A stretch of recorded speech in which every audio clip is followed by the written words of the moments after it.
Welcome to Cooper Talk. I'm your host, Steve Cooper, and remember, I'm only as hip as my guest.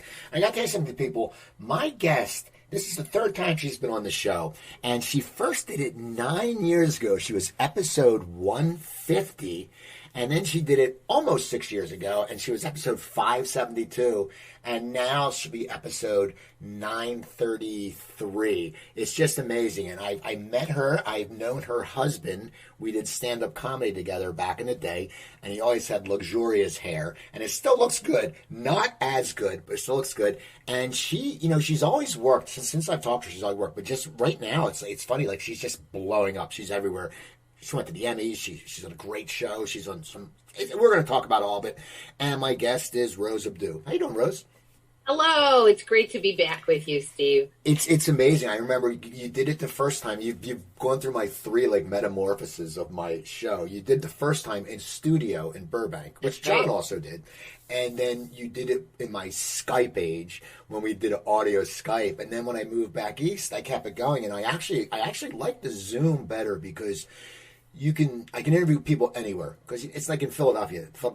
I'm not going to get people. But it's great. So how have you been? I want to talk to you. First of all, Pictionary. Tell me about Pictionary. You're doing the game shows, and I just saw that. Tell me about this. It must be so cool.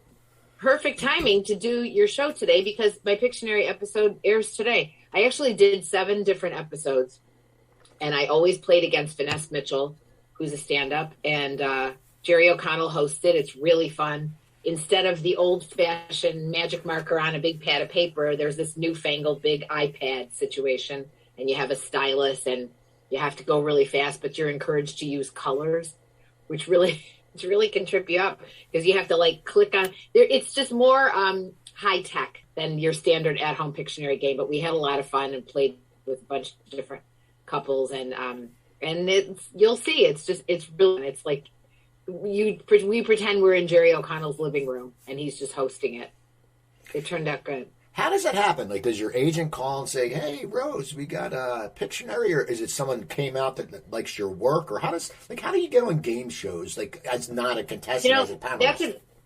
That's a great question. I know that the charity they asked Hacks to participate in a game show, and Gene Smart asked me to do Celebrity Family Feud. So I did, and we ended up winning. We were against Abbott Elementary, and then we won $25,000 for Feeding America. So publicity people for Pictionary saw me on Celebrity Family Feud and thought, hey, she would be good for Pictionary. So they called my manager, and then they asked if I'd like to do 7 episodes, and I said yes. What was Family Feud like? Because, we're around the same age, and it was such a big show when we were kids. And Richard Dawson, he kissed so many women. Like, you think back, it's like, but what is it like when you sit there and, you're, little Rose Abdoo watching Family Feud never probably thought, oh, one day I'll be on it, because they didn't even have celebrity. What was that like to be on there? Was it were you nervous? Because you're like, holy shit. It was mind-blowing. At first I was like, oh, this is exciting. And then they take you in the studio, and all of a sudden you see the lights, and then they changed it for COVID. They had us at individual desks. So I kind of missed that whole, standing in a row with your family or your cast and, cheering each other on. We were kind of at separate desks, which was weird. But once the lights and the cameras hit and the audience is there, and Steve Harvey's a great host of it, he comes out, everything you think you at home, it's so easy to come up with the answers and you're yelling at the TV. Why aren't they saying the most obvious thing? Every single answer that you think makes sense falls out of your head. I swear to God, it's so much different playing it in the studio than it is at home. And he asked the question, what was the question? It was like, what would a plumber do if he were a magician at a show? What would he pull out of his butt if he was a magician? And I'm like, a plumber, magician. And Steve, all I could think of was the Tidy Bowl Man. So I said no crowd there ever survey is going to say the Tidy Bowl Man. But my mind went back to the mid-'70s TV commercial that would play during the Richard Dawson Family Feud. That's all I could think of. It was crazy. But you guys won, which is good. But we ended up winning. Now, what charity did you guys play for? Feeding America. And now, is that something that was Gene's idea or your idea? How did you come up with the charity? Gene's idea. That was Gene's idea. So Gene asked me to come play, and we just had a ball. I would do it again because I really want. I like game shows. It's very high pressure. it's just so different than, doing any kind of acting on camera. And Pictionary didn't feel like such a time constraint, but Family Feud was like you had to really, think of things quick. But I would love to do it. I heard they're doing Celebrity Jeopardy. I want to try that. So I was going to say Jeopardy. What's funny is we watch Jeopardy. Me and Joanne watch it every night, and I'm good at it. But I know if I went on one, I don't know how I would do, but it'd be like all topics I didn't know. Like I know they give you them in advance, but it'd be like, 18th century literature and this, and I'd be like, what the, if it's sports, acting, music, and I love the ones where you combine stuff, the ones right. But it's good. So Hacks, I got to tell you, and and it's funny because you're married to a gentleman who used to do stand-up comedy, so it's you know the world. I mean, that's what's funny, when you talk to comics, and that's what I think resonated with me so much. I watched the show, and it is just, it's a great, great show. And I don't say that because you're on it, but it stays true to the craft. It stays true to the ego and the insecurities that us comics have. And yes. It was great. How did that come about? And when you got the part, did you think it would just... I mean, the critical acclaim is amazing. The cast is amazing. But how did that come? Was that an audition or was it an offer? Or how did take me through it? First of all, I love hearing that true stand-ups that know the world, like you and John and, your whole crowd, really love the show because it's just so gratifying. And because, one false note and that whole community would have been like, come on, and at the time it was called the Untitled Gene Smart Project. And I just loved her work and I knew I wanted to do anything that she was involved in. So they sent the script to my agents and manager, and there was a housekeeper named Yanira, her longtime housekeeper in this Las Vegas mansion. And I just thought, I love the lines where, the new comedian, Hannah, the writer, comes to see her, and I just offer her this list of beverages, and I just thought that says everything about this woman that's supposed to be like a combination of Joan Rivers and a bunch of other people, that she has every single thing you could ever want to drink in her house. And it just appealed to me. So I said to John, I hear the world is closing down in a couple days. It was like March 4th and everything shut down March 14th.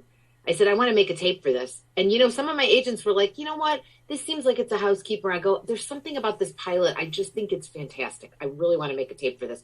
So we went in John's office, set up the camera, and I did an on-tape audition and sent it. Didn't really hear anything till the following May. And then they told me I was pinned, and they named the character Yanira. And then when I had a Zoom with the producers, because everything was still shut down, they asked me if I had a name that I would like more than that. And I said, yes, I think she should be Josefina, because my mother knew a woman named Josefina. And I just could picture Deborah Vance yelling, Josefina. So at the time, it was called the Untitled Gene Smart Project pretty much for the whole 8 episodes that we did it. And finally, they kept saying, I don't know if people understand the name Hacks, but the producers and Gene and the cast loved the name Hacks. So we just just thought, let's go with it and call it Hacks. I mean, they didn't ask me, but they were all going back and forth about it. And I'm so glad they stuck to that title because I think it's just perfect. Well, that's how it happened. It resonates and you remember it. It's like, if it's something longer, it's something, and with comics, I mean, we all, any show about comedy that's called Hacks, a comic's going to watch at least once because, yes. We all know Hacks, the guys who did the arms bit or, whatever. I'm not going to mention any by name. I perform every once in a while, and I'll talk to John about this. A guy is doing the same act that he did when me and John were working with him at Philly. But it's just sad. But so what's it like, though, with Hannah? Because, did you know going in that Lorraine Newman is her mom? Because as someone who's from Second City and who's someone who's been, in that background, Lorraine Newman is like a god. I mean, yes, she was exactly. Steve, did you know? I love that you said that because I met Lorraine Newman I have a friend, Holly Payne, and she gives this great clothing. It's like a clothing exchange, and we used to do it every year. And they call it Hot Lady Hoarders, which is hilarious to me. And I met Lorraine Newman, and I said, I have to tell you, I'm just I was like speechless. I just loved her, and I gushed over her, and she was such a nice person. She's still such a nice person, but that day that I met her, she was so gracious.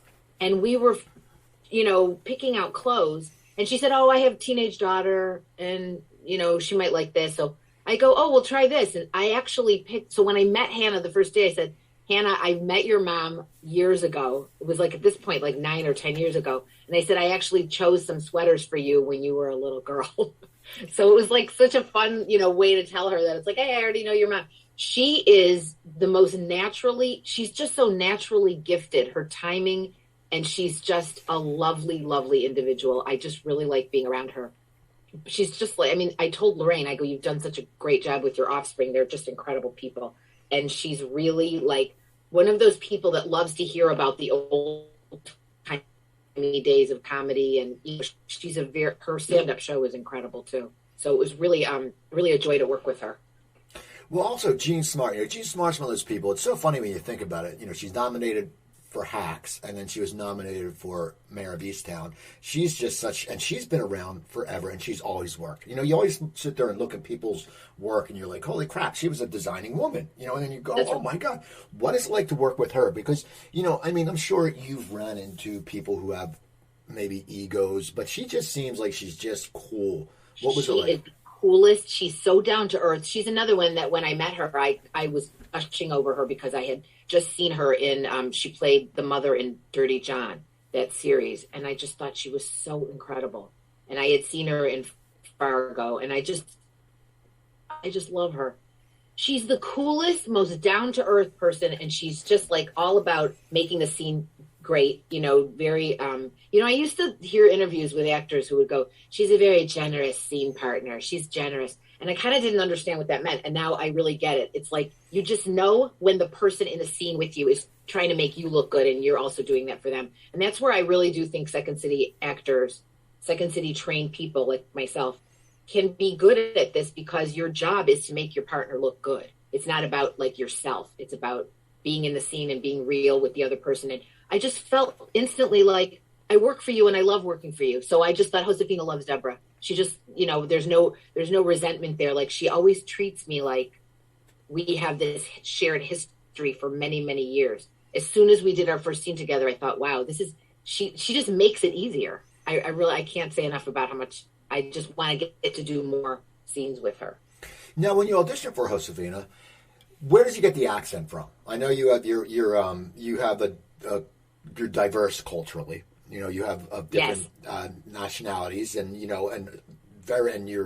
just posted something on Facebook about being a Latina actor. Yes. And where did you find the accent?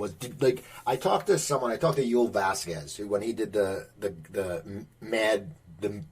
gay bully on Seinfeld, he pulled it. His mother was Cuban. He pulled it from his mom. He went, did the accent. Where did you find this accent? Because it nails it, but there's so many accents you could have done. Where did it come from? Well, because they said Yanira, and then I got to switch it to Josefina, I just felt she was Dominican. And my mother was born in the Dominican Republic, and I'm just imitating my mother, but it's more like this woman that we knew that was Dominican that my mother also knew. And she's, it's really, I imitate my mother a lot. I did it in that Raven. I did it in my best friend's wedding. And my mother's 95 years old. She still has not lost her accent. She came here in 1960. And she said, honey, it's like without imitating Mama, you really don't have much of a career because a lot of your roles, like the Curb Your Enthusiasm, that's me. And that's So Raven, that's Mama. So I am very lucky that I get to imitate her and the way she speaks. But I love Josefina because I said to the producers, I feel like this character is more than she's not just her maid. She doesn't dress like the rest of the people that work at the house. And I felt like she was more of the major of the Deborah Vance mansion. So she's the house manager. I love that one episode in the first season where I get to say, I am the house manager. And what I say goes. Well, it's funny. We always, Joanne and I will say, because we're both friends with you on Facebook, we'll go, oh, Rose is doing something. We always watch it, and it's always good. And it's always, and I still get that thing, we go, I've interviewed so many actors, but Joanne will yell, oh, Spencer Garrett's on TV. Oh, okay, it's Gregory Harrison's on this Hallmark movie. And I'm always, it's funny, I'm sort of happy, I'm proud. I'm like, it's so good to see people working. And for you, with the working, what was it like when the pandemic happened? Because a lot of actors, and you especially probably affected you because you have the Second City background. A lot of actors didn't really like taping. They liked the live audition. How did it affect you? Because someone from you know how to work a room. I mean, that's something, Second City live. How did it affect you? Were you bummed? And now that I heard it's pretty much not going to go back to in person. Yeah. What was it like for you with your background and being someone who's been going on tons and tons of auditions? Steve, that's such a great question. And it's something that I haven't been asked yet. And I've been thinking about so much how different it is to go from, that was my favorite part. Almost my favorite part was the audition process and booking the job. And then after that, doing the job was the difficult part. But I love meeting the casting directors and doing, it's your chance to act that day. I think I heard a Bryan Cranston quote that said, the audition, it's your chance to act that day. It doesn't matter what the outcome is. You get a chance to act that day, win people over, take direction from the casting director, read with a person who knows what they're doing. No offense to my wonderful husband, John, but he had to become an actor during the pandemic. I mean, he was my scene partner. He's the only person I could see. And I had to make my room, that's my closet room, a taping room. And it really wasn't, I didn't go gently into the process. I was annoyed and my manager would try and say, well, at least you don't have to drive across town for the audition. But the amount of time it took to set up my equipment and do it, then I got better and better at it. So I was very grateful to the experiences, and I was very lucky that I kept getting auditions. So I have to say I was very lucky. I worked throughout the pandemic. I did United States of Al for Chuck Lorre. I did a couple episodes of that. I did the whole first season of Hacks. I did Saved by the Bell. I was continually working and going to the studios and testing and wearing a mask and wearing a shield. And I'm really very fortunate. But I miss it. I miss the idea of meeting the casting people and asking them for direction. So when you make your audition tape, you feel like it's in a vacuum. And then on the other hand, I started to embrace it and think well, you know what? This is exactly my choice. So if I get one of these roles, it's all me. I had to direct myself. I had to edit myself. I had to make all my choices. And, poor John has to read all the other characters with me. And he's gotten really good. Well, it's funny. I've talked to different actors who said the audition part made it feel like you have a job. Like you get up, you get dressed, you drive to an audition, and now it's where you can do it 1,000 times. But right. I've talked to people like Ray Abruzzo when he got cast as Little Carmine in The Sopranos. It was originally for a big fat guy, and if you know Ray's a very thin guy, and he said he got the part from one little way he creaked his neck in reaction. But when I would think as an actor, when you're doing the taped audition, you get into your head too much. I think, you don't, especially as someone with a background in improv and Second City, you're used to the spontaneity. And I would think that sometimes John would, John's reading with you and then you're thinking, oh, I didn't do that right. Let's do it again. Let's do it again. Let's do it again. Well, before, when you go in, it's I fucked up. I left this audition. I didn't do well. I mean, do you get into your own head when you do a taped audition? No, I don't. And I'm very lucky to have him because I think he has a great eye as a director. And I know when it's this is diminished returns on my investment. I know when to stop and it's just stop now after this third take because it's not going to get any better. It might get worse. And I think that I have to say, I've talked to other actors and they say they'll do it well into the night where they just keep going and going. And I go, no, just cut it off. It's like when you're apartment hunting, you've seen 3 good ones, just pick your favorite of the 3, just do it. I very rarely do more than 3 or 4 takes. Sometimes really simple ones, they'll take forever because you're thinking oh, there's a shadow and I don't like what I'm wearing. Let me change it. So I miss the days of putting on the outfit and getting in the car and going to meet the people. The thing I don't miss is I didn't love certain casting directors would put you in a room, in the waiting room with all the other people going for your same role.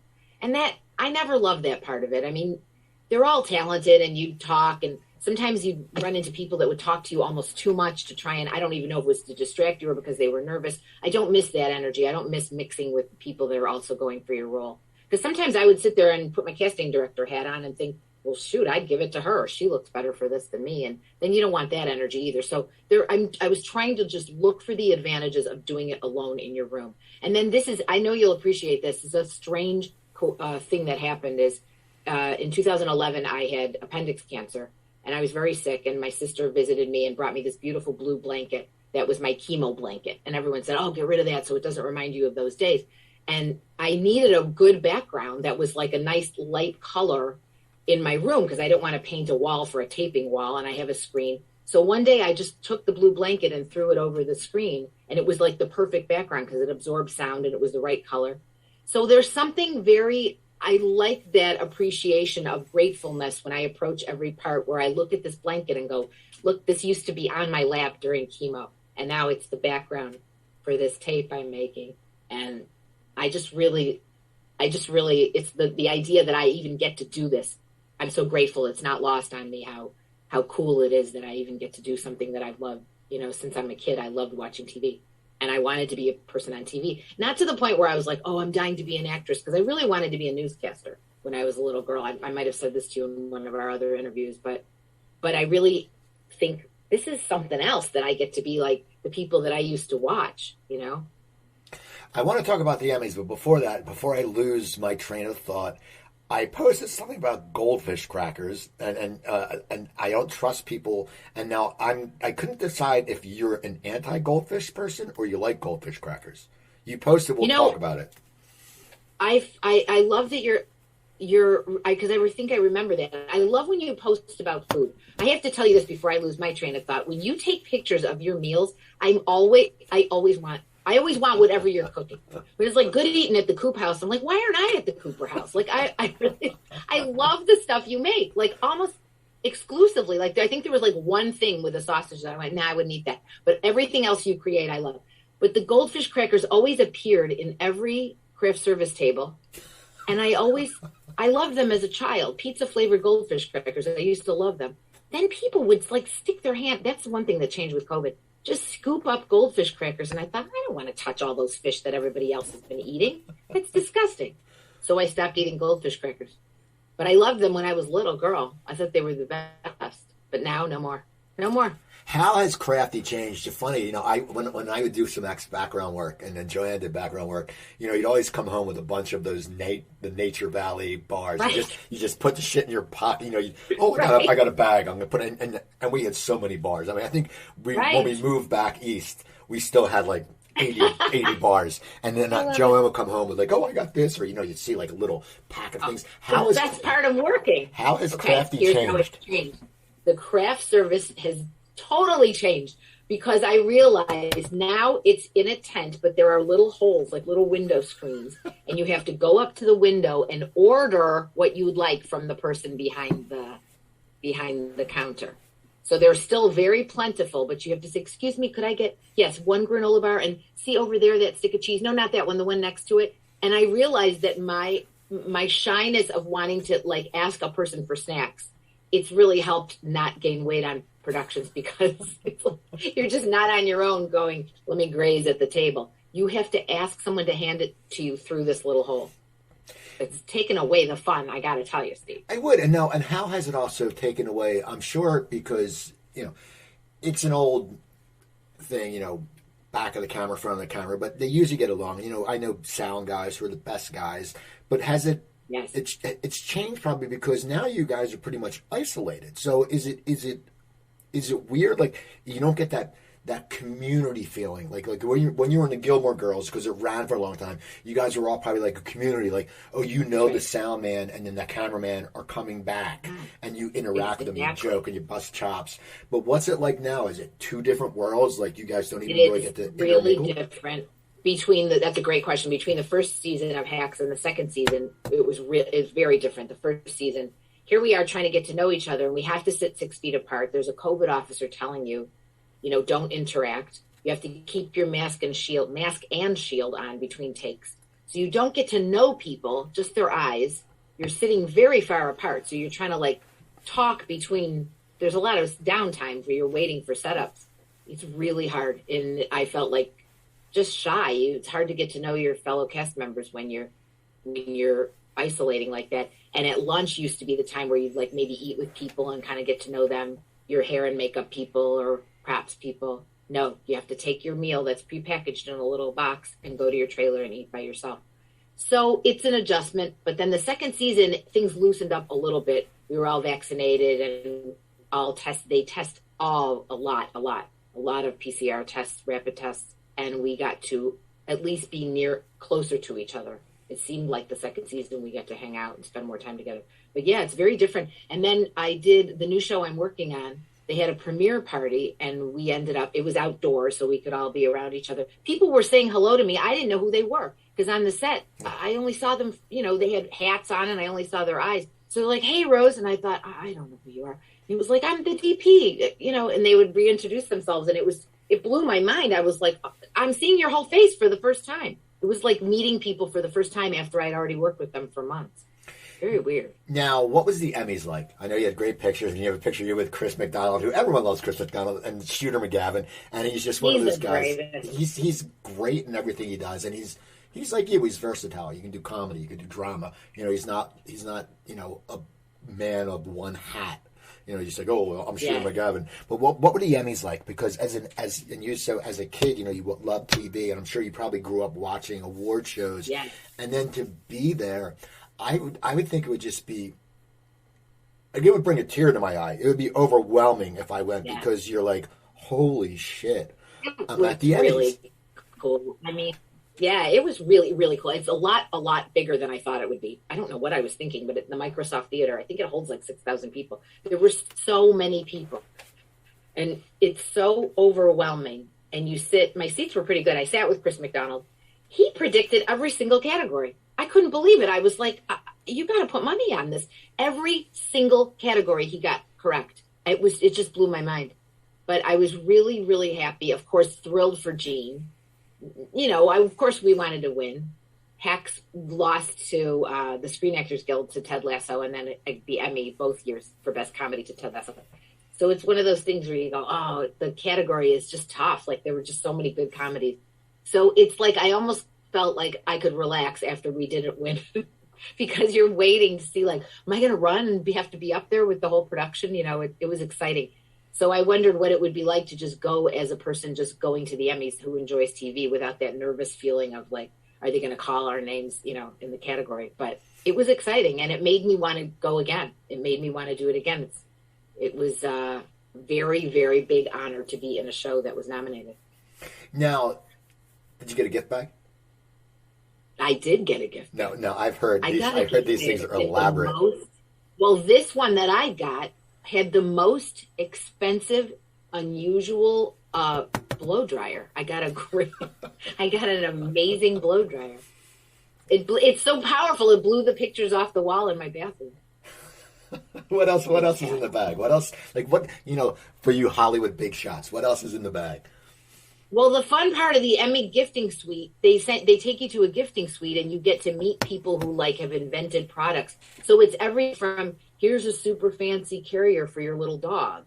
This lady invented these hand-blown things to smoke. I don't smoke, but it was to smoke, I don't know what you call those things, a one-hitter, whatever. It was like a hand glass-blown thing. And then this beautiful necklace with a butterfly that's this girl designed these jewels. So you listen to their spiel, and then they give you, like, everything from really unusual tortilla chips to champagne and tequila, and it's really something else. And I was just so fascinated by the people they want to take a picture with you in exchange for giving you this gorgeous makeup and stuff. And I just thought, isn't it funny that, like, the people who need all that, it's like once you can afford to buy your own stuff, people can't stop giving you free stuff. Kind of weird. I donated a lot of my stuff.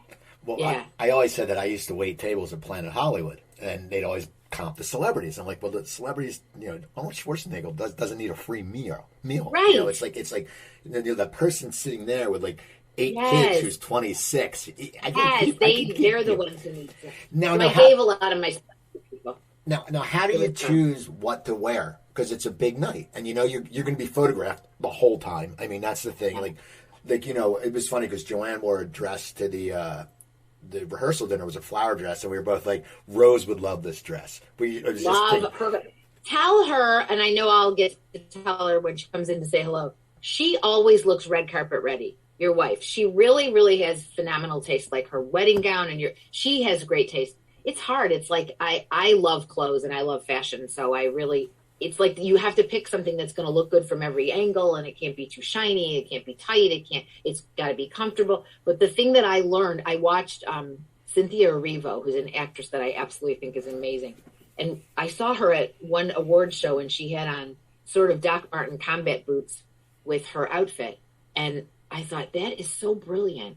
I just love the idea of like a high fashion thing with like really sensible footwear. And thank goodness I wore incredibly sensible shoes to the Emmys because, first of all, a lady behind me they got wine in the intermission commercial break, and she spilled wine. I'm sitting there with Miss McDonald. I go, the hem of my dress is soaking wet. My feet were in this giant puddle of white wine. So I thought, oh, here you are. You're at the Emmys. You're so glamorous. And now your feet are like soaking wet. It was ridiculous. But we have to walk really far. You walk so much further than you think. And at the end of the night, Steve, all you see are these women in these glorious gowns just holding their high heels and just walking with their bare feet because it's such a long night. And I just don't like to be uncomfortable. I'm at an age now where I'm just like, forget the high heels. Just be comfortable. So I just choose clothes based on comfort now. I hope they look good. Were you you've worked with so many people in your career, but were you star-stricken at all at the Emmys of meeting someone, or does that not happen when you get to a certain point? Like for me, I'd be like, if I met Springsteen, I'd be like, oh, I've interviewed Stephen Van Zandt, I've interviewed Nils Lofgren, but if I met Bruce, I'd be like, even when I interviewed Stephen Van Zandt, it was like me talking to you, and I'm like, holy crap, I love Springsteen, I love The Sopranos. Yeah. Do you ever get star-struck, or did you get it at the award show? No, I don't, and I feel like, they're just people. Like I worked with, I'm so fortunate that I worked with like huge people like Barbara Streisand and George Clooney. And so I've worked with them, and you just see that they just say and do things that are like, oh, that's like me, like just normal people that I don't have that thing. I think if I met certain fashion designers or people like an author, I can't think of who I would have that with where I'm just like, I don't know what to say. I don't have that around very many people. I was so lucky, like at the Screen Actors Guild Awards, I got to meet Fran Drescher, who I always loved, and say hello to her. And, she's the SAG president now, and that was really fun. And I got to say hello to Jeff Goldblum. That was fun. But I really don't have that with people. Now, you're currently in Reboot, that's on Hulu, and it's a very funny show. And once again, it's funny, you're playing a writer, which your husband is. And so yes. I'm sure that, John can give you insight, even though you don't need it as an actor. But how did Reboot come about? And then you work with Fred Melamed, who's just Fred Melamed. He's been on the show. He used to be like a sports announcer. He was like the voice of CBS. Yes, it's his. He has the most beautiful voice. Yeah. He's great, and I loved a movie that he actually Lake Bell did the movie In a World, and I remember him being. I think he played her father in that movie, and I just love that movie about the voiceover world. And that's another one. An audition came up, and my managers and agent sent it to me, and I thought, Selma, this is perfect. I did Laughter on the 23rd Floor, which was about the writer's room for your show of shows with Sid Caesar, Mel Brooks, Neil Simon, and I played that character I did the show for 6 months in Chicago. We did 8 shows a week. So I knew that my comedy character was a combination of Selma Diamond and Lucille Callan. So it just was instantly familiar to me. And at the time I did the play in Chicago, it was 1994. They did an article on me in the Chicago Tribune saying this is, art imitating life, because I was an actor at Second City, but we also write all our own material at Second City. So I knew the experience of being one of the only women in the writer's room with all guys. I mean, there's so many more men that worked at Second City at the time I worked there. So it's funny because Selma's first line I love that they named her Selma because she is so much like Selma Diamond. And one of the first lines was, 3 women, that's 6 more tits than any writer's room I've ever been in. And I just love that. They ended up changing it for my first episode. But it was a very, very short audition, and I made the tape, and I had my own little coffee cup. That's one fun thing about doing the tape at your house. You get to use your own props if you want to. And I heard from them very quickly that I got the part, and I was just thrilled.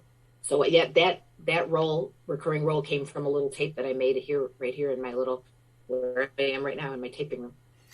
What's it like working with Paul Reiser? I'm a huge Paul Reiser. Ever since Diner, I'm a huge fan because he's just good, even his stand-up. And, his story is one where, if you don't know, he got in the movie Diner because he actually just tagged along with his friend for an audition, and Barry Levinson actually built the role of Modell. It was very he had one or two lines, and they just loved him so much. And he seems so personable. He just seems like a mensch. What was it like working with him? I have to say, back to your earlier question, he's a person I got a little starstruck around because I loved Diner. I went to see Diner with my friend Christine Agley at the Maple Theater in Michigan, and we were just like, who is this guy that goes, you can eat that sandwich? No, but you can eat the sandwich. He, to me, was one of the best comedic performances. And when I met him, I gushed over him a little bit. He's the nicest, coolest guy, and his ear for the timing is incredible. He gave me a couple pointers, and he really was like, just take one more beat before you say that. And then he actually gave me a lot of compliments too on my instincts, and he's just great. I want to do more and more scenes with him. He's fantastic. He just believed he's really that guy too, Gordon. He's the perfect choice for that role. He replaced Michael McKean in that part, and Michael McKean would have also been fantastic, but I think Paul Reiser to play Rachel Bloom's father, I just think he's perfect for that part. And I love that he brings us in as these old, three old writers to help these young kids, and the idea of the two generations of comedy and how things have changed between the way we used to write jokes, our characters, and the way young people approach comedy. I love that dynamic the way that I love it in Hacks when Ava and Deborah Vance get together, and you see generationally what younger people find funny, what older people find funny. I love watching things like that. Now, when you work with younger actors, I know Hannah's the lead, but then there's her, this other staff are, younger. And then, on this show, you have the young writers. Do they come to you as a mentor ever? Because I know, and John will probably appreciate this too. When we were young doing stand-up in Philly, and it goes like Adam McKay and Paul Tompkins, but Paul Paul was in his own world. He was completely different. But for me personally, I love when an older, even if it was only 8 years older than me or whatever, comic would come and give me insight. Not, oh, you should do it this way, young man, but, this. Do people come to you for that because you are a veteran and you look at your group of friends, it's Nia, it's Kate Flannery, Susie, yes. And, so you've been around it. You guys have all had success. Do people ever come to you to mentor, or do you think the younger generation is no, I'm too good for that? I have found, especially, I've been lucky to work with people everything from Saved by the Bell to Reboot, and the younger people that I work with are all very almost reverential of the stuff that I've done, that they've said, I've watched you in this. And a couple people have said, that's what made me want to be an actor, is seeing you on earlier shows like Gilmore Girls or That's So Raven. These kids, the shows have been on for so long. I was like, wow, I'm the old guard now. Because I remember the thrill for me when I started Gilmore Girls was I got to be in a van with Liz Torres and Sally Struthers, and they're telling old stories about, back in the day and All in the Family. And I was just like, oh my God, this is blowing my mind. I was a 10-year-old watching that in my house and in Detroit. And I realize now to these kids, I am who Sally and Liz were to me. And it's a really cool feeling. And they're very nice. They ask a lot of questions. And I have found, young actors, they really are, they loved TV like I love TV. It just keeps going. It's fantastic.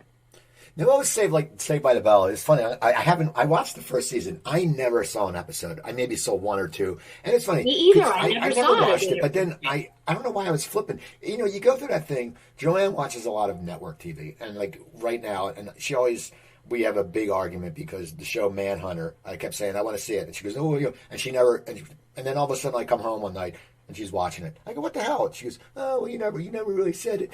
And so I was sitting there, I think it was just something out of necessity. I heard the new Saved by the Bell was good, and then I watched the first season. And now what episodes are you in? Are you in the first season or the second season? I'm in the first season. I think it was the first season, and I played Ms. Mandrake, an English teacher. I did a really long one that I think got cut completely, but I'm in a couple. And the funny part about it is they play clips. NBC, I guess, plays clips in the back of taxi cabs in New York.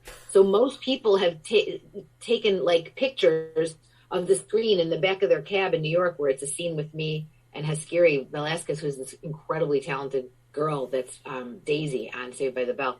And they're like, hey, I was in a cab and I caught your scene on Saved by the Bell. So I haven't really seen all of them, but they were super talented kids on that show. Gosh. And they really made it like have a social commentary and a really, really interesting points they do. It's like people can watch it and learn something without feeling like they're being lectured to. It's not as silly, I think, as the first rendition of Saved by the Bell. But I think Reboot is so funny because so many shows, the opening episode talks about how many shows were rebooted. And when you think about Saved by the Bell, Full House, Gilmore Girls, like there's so many shows that people revisited. And I guess someone asked me why I thought that was happening. And I go, I don't know. I guess we're in sort of a nostalgia craze where people kind of want to go back to the times where things were simpler. But what I love about Reboot is it takes that premise to just retool something and really shows you the behind the scenes of an 80s hit sitcom. And that's why I think the show is so good.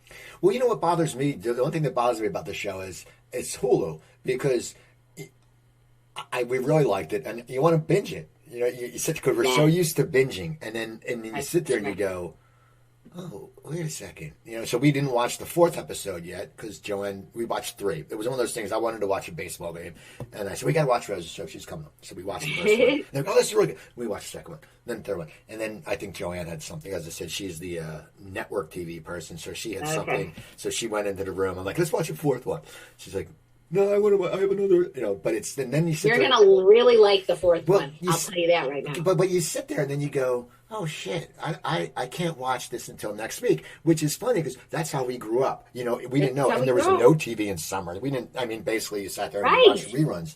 And I think it's great though. I think, look, for you, like with being in the Gilmore Girls, you know, people can now go back and watch all the Gilmore Girls.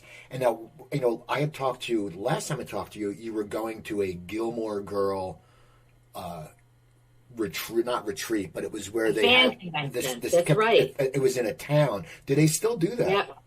Yes, they did it. I think they did a smaller version of it, but that one was like 2 years in a row. They had a fan convention, and it was in Washington Depot, Connecticut, and like 1,100 people. And then the second year was 1,600 people. It was really incredible to meet the people in person that said, I watched this with my mother, and now my daughter is watching it with me. Like, it was generations of people. The youngest fans were like 12 years old, and there were people there with their grandparents, and they all still watch the show. That's incredible to me that that's been on for that long. I mean, it's been years since it started. I did it in 2001 to, I think, 2007 or so, and I was in 6 seasons of it, I guess. Fans know so much more about what I did in that show than I do. They know every episode. It's incredible.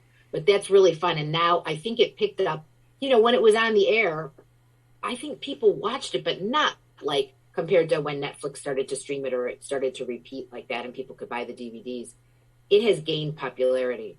So I think people, you know, and they even said that the HBO Max people said that more people found Hacks when there was already a second season, because a lot of people wait until there's bingeable content. So there's 2 seasons of a show because they want to just like sit and watch it. And I think you put it, or somebody put up this meme that said, if somebody said to you, oh, you know, go to an 8-hour movie, you'd be like, I'm not sitting in a movie theater for 8 hours. No, there's no way I could see it. Oh, well, but would you like watch 8 1-hour episodes? Oh, of course I'll do that in a night. You know, it's like, it's so funny that people really want to sit there and just immerse themselves in the world of a show. I did that with The Marvelous Mrs. Maisel. I think I watched the first season in 2 days.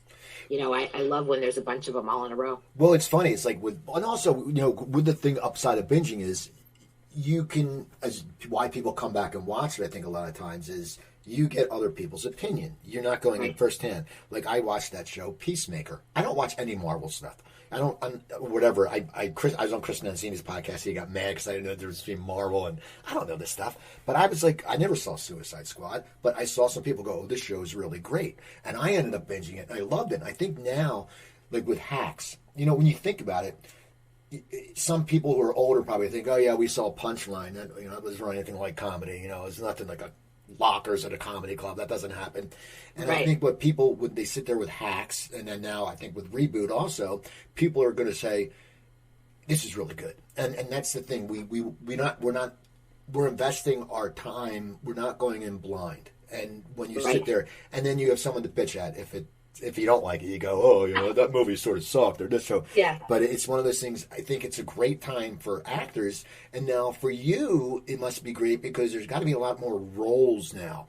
Because women in Hollywood for a long time, you guys were limited, and as we're getting older, older women are getting casted a lot more. You never saw that back. You look at even That's now right. sometimes someone who's 65, a guy is married to an actress who's like 40, and you're like, oh, that doesn't happen a lot in life. But what have you seen? Have you seen the door opening, and also with the diversity, because there's more roles? How has that affected you?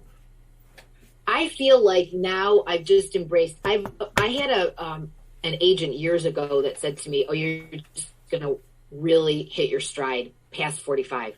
And I remember at the time, when you're a 20-year-old, when you're a 20-something person hearing that, you're like, I gotta wait 20 years for something good to happen? But I knew what he meant because I was a character actor always in college. Every play I did, I was playing, my idols of TV shows were like Doris Roberts, Kathleen Freeman, Mary Wicks, Margaret Olson. And I loved older actors. And I loved if I watched the Beverly Hillbillies, I loved Granny and Mrs. Drysdale. Like I wanted to be those roles. So when I decided during the pandemic, I was like, you know what? I want my natural hair color to grow in. I feel like I have gotten more auditions now, chances with gray hair, which I love because I was like, somebody's got to be the older lady. We can't all try and keep looking in our late 50s, try and look like we're in our 30s. And I've just always wanted to be the older lady who's like the mother or the grandmother or the older lady on a show. So, but what I find that's happening lately is I think that roles that used to be like, well, the chief of staff and the editor of the newspaper and the senator used to only be like, well, that has to be a guy. They are making those roles now for women. Like a police chief can be the woman, and editor of the newspaper can be a woman. And I find the roles to me that say she's 50 to 60 are a lot more interesting than they were when I was in my 30s. Now, back to Reboot. What's it like to work with Steve Levitan? How do you pronounce his name? Levitan? Levitan, yeah. Who's, when you think about it, Just Shoot Me and Modern Family. I mean, just the guy's like golden. I mean, he's like a golden. Like he's one of those people that he doesn't get the recognition. Like Just Shoot Me was an amazing show. It was so well written. Really? What's it like when you go? I mean, that's like the script's going to be good. I mean, I'm sure as any actor, you've read stuff and you go, "Holy crap, this is awful," but it's a job, and you have to do your job as an actor, and you deliver it the best you can. But what's it like when you go into a project and it's going to be golden? I mean, the words are going to just jump off the page, and the lines are going to be funny. I mean, what is that like as an actor? It's really exciting, and it's really like they're so cool over there that even if you want to pitch an idea, they'll even listen to it, and you're like, I can't improve on these scripts. They're incredible. And just like when you get the new script, now everything's delivered over, before it would hit your doorstep and you leaf through it. Now you have to scroll through it, find your lines. It's like exciting when the new episode comes across the email. And you get to see, I get to say this time, and I get a scene with her. This is so great. It's really exciting. And honestly, like sometimes with both Hacks and Reboot, I'm such a fan of the show. I don't deeply read I read my scenes, of course, and learn them. But I'm such a fan, I would watch them whether I was in them or not. So I sometimes don't love to know every single thing that happens. I didn't read the first two because I'm not in them. It was so fun to sit in the theater on the premiere night and watch, this is the setup of it. I just think they've created such a cool world with that show. He's really, really funny. He's super tall. So he's really fun to talk to. You have to talk way. I'm very short, so he's very tall. And he's there a lot. He's sometimes the creator of the show. You don't really see that much, but he's there, and they give you alternate lines between takes all the time, which for a Second City actor like me is very exciting. Some actors I know don't like that. They like to learn their lines and know what they're saying, and when they come in and they shoot it, I love it when they say, this time try it this way. They throw out a lot of alternates to us, and they're very open if we have suggestions too. But I mean, you can't, they're incredible. The writers on that show are just, they throw out so many alternates, and one's funnier than the next, I think. Now, what is it like when you watch yourself? I mean, like Hacks and Reboot, they're good shows. I mean, and you said you would watch them if you weren't in them. But are you critical on yourself? When you watch yourself, do you go, oh man, I should have delivered the line that way? Or did you just sit there and go, I'm just watching this as I'm not Josefina, I'm Rose Abdoo watching the show. I'm not Selma, I'm Rose Abdoo watching the show. How do you watch? I mean, is it hard? Do you watch your scenes? Or, I mean, how does that work? Yeah, I'm fascinated by actors who go, I never watch myself. How could you not watch? Mostly, I think, they cut things that I loved, but I understand why they need to cut sometimes for time. So the only time I have to always watch things by myself first, and then I'll watch it again with John, is the first pass through. When I watch, I have to get over the fact that, that scene in the kitchen with the Hannah and Marcus and Damien was so much longer, and they cut it. Oh, it was so late at night when we were doing that, and they cut most of it. But then I watch it again and go, no, they were absolutely right to cut it because the pace is better and this and that. So it's just like, I watch it and I have to get over like, wow, I look really tired. Like I watch it kind of critical. First pass, I go, oh, my pants look short or whatever. And then I watch it again and really get into it as a performer. I can watch it and enjoy it. I can't enjoy it the first time. In other words, I enjoy it more the second time I watch what I did. Now, I'm doing an interview show. You always check IMDb, and it says here you're going to be in Beavis and Butthead. Yes. Now that's one of those shows again that was just funny. It was just so weird. It was it was a cultural phenomenon. I mean, people were like, and Cornholio and all this. How did that come about? And are you trying to get more voice work? Because you do voices. You're trained in Second City. Is that something that you want to do a lot more? Because people always say it's a great job because you can show up in your pajamas.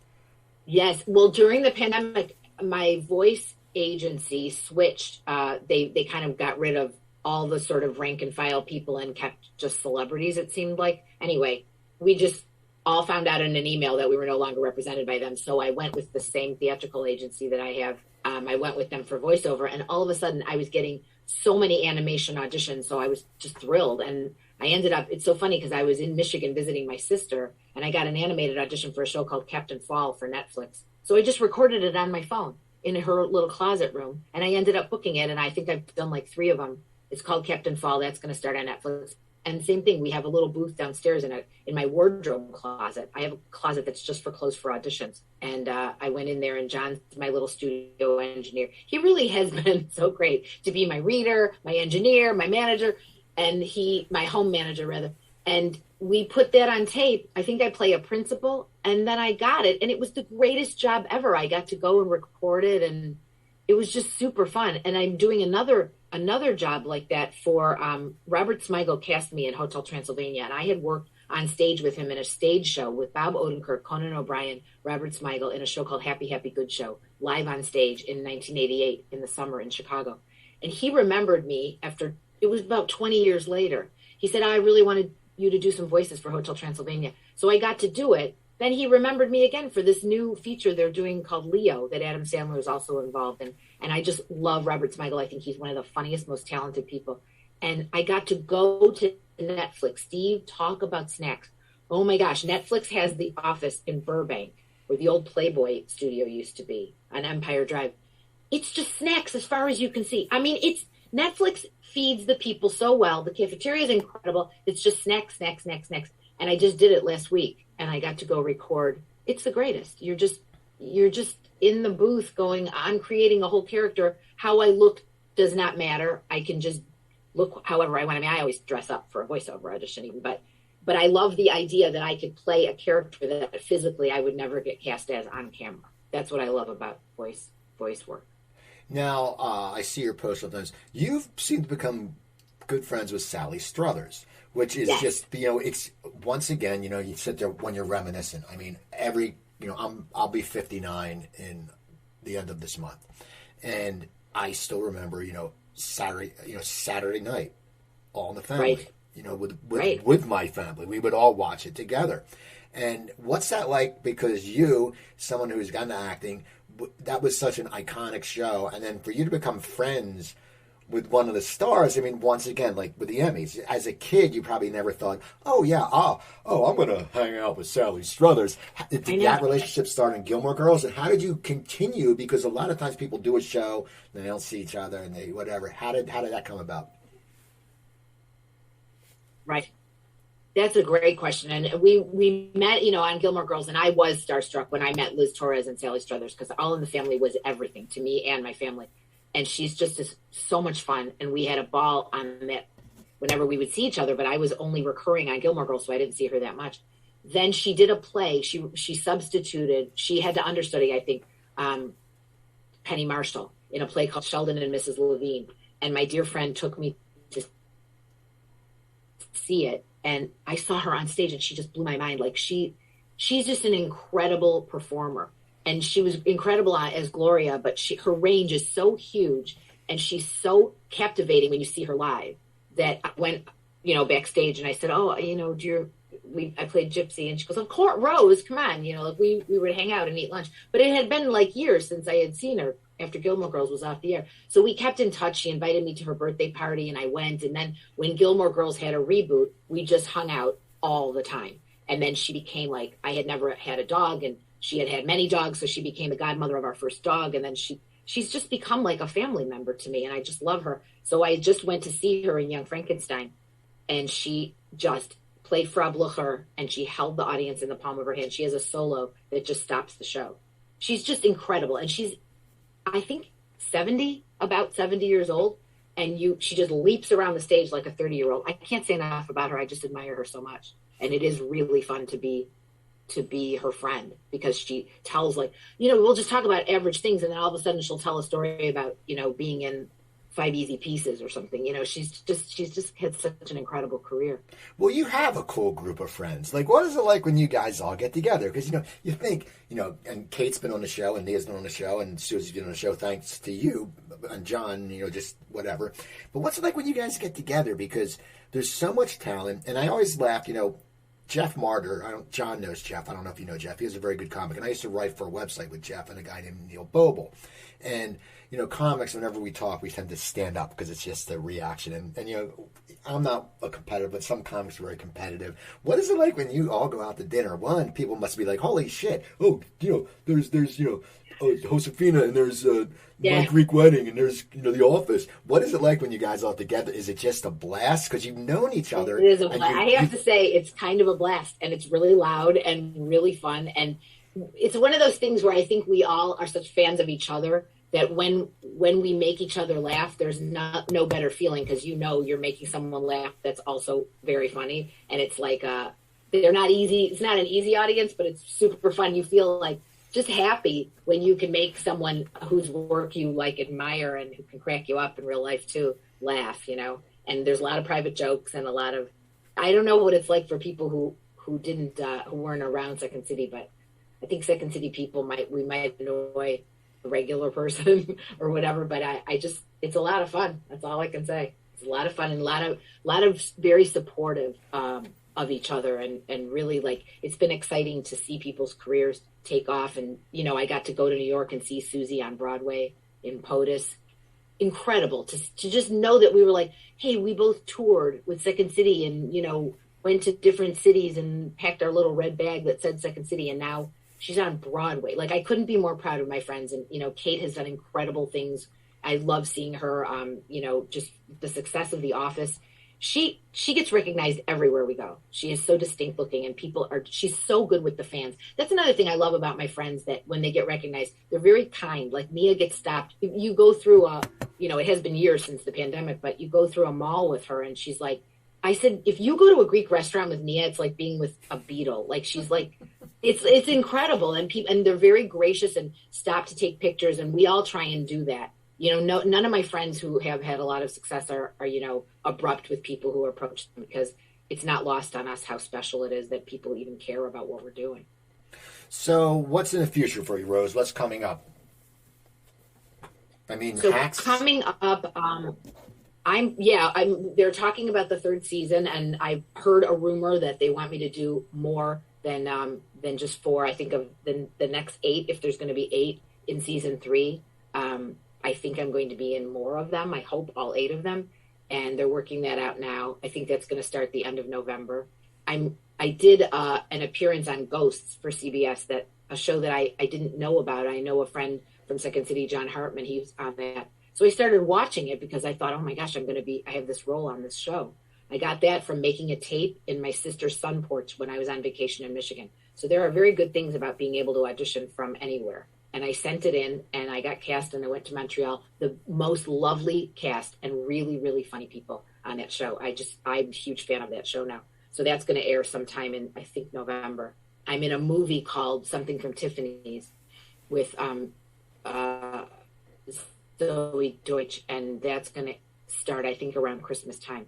So I have a couple things going. I'm really praying for a season 2 of Reboot because I'd love to do more of Selma. I want to explore that character more and have different scenes. It's funny that John wanted me to watch Jackass, and I said, I'm not going to like that. I don't want to watch that. And he's like, no, just check it out.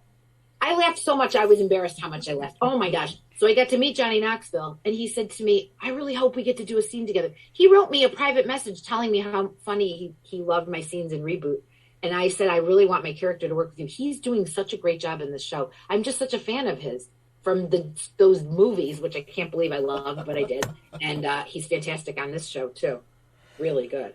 Well, that's awesome, Rose. I want to thank you for coming on the show again for the 3rd time. You're right up there with Wendy Liebman's done it 5 or 6 times, and Rich Scheider's done it like 5 times. Well, it's always a pleasure to talk to you. I love your questions, and you make me think about things that I haven't thought of, and I just think you're a terrific interviewer. Thank you. And then people, can they get in touch with you anyway? Yes, please find me on Instagram at Rose Abdoo, my name, RoseAbdoo, and that's you can message me, and I read them all. I try and get to all of them. So people, go follow her. Follow me on Instagram. I'm Cooper Talk 1, because there's another Cooper Talk. And Twitter, I'm at Cooper Talk. Facebook, Cooper Talk Radio. Email me at coopertalk.net. You can find over 930 episodes at coopertalk.net. And remember, I'm Steve Cooper. I'm only as hip as my guests. And don't forget, drink your water, eat your vegetables, take your vitamins, and I'll talk to you guys next time. Thank you, Rose. Can I get a picture of us, Rose? Sure. Okay. It's funny. Every once in a while, you'd freeze up a little bit. It was weird. I know. You did too. Yeah. But I don't have a great signal in this room. But we kept... I'm in a closet, so... Okay, we'll do one more. Joanne told me I have to look in the camera and I can't hunch. I'm like, that's what happens when you get married. I hunch. You hunch? One more. Hold on. Ready? Just keep that position. That's awesome. Okay, 1 second. Joanne! John! Yeah, tell John. Johnny! Joanne! Johnny! Jeez. She's coming. It's so funny. She works 2 days a week. She runs the Salvation Army office, but I can't get her away from TV. She watches Hallmark, MSNBC, and true crime shit. I couldn't hear Hi, him. Joanne. Hi, how are you? Nice to see you. Tell her what you said about being carpet ready. I said every time I see a post of you in a dress, I said, you're